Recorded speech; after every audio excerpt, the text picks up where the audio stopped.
Selanjutnya saya akan menjelaskan menu berikutnya yang ada di menu referensi, yaitu referensi kode registrasi. Menu referensi kode registrasi adalah menu yang memuat informasi kode registrasi madrasah yang diperlukan pada saat pertama kali madrasah melakukan akses. Nah, berarti data kode registrasi ini cukup penting Bapak Ibu bagi madrasah, karena ini akan digunakan untuk registrasi ke aplikasi RKM pada saat pertama kali madrasah akses ke RKM.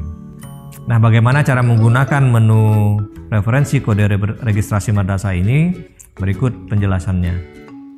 Cara menggunakan menu referensi kode registrasi madrasah.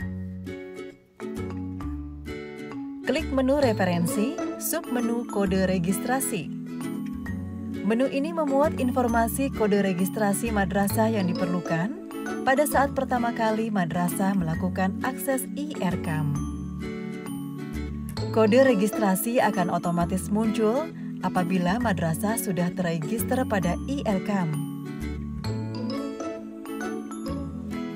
Pada admin kabupaten, kode registrasi yang muncul adalah kode registrasi untuk seluruh madrasah pada kabupaten sesuai wilayah akun yang terdaftar.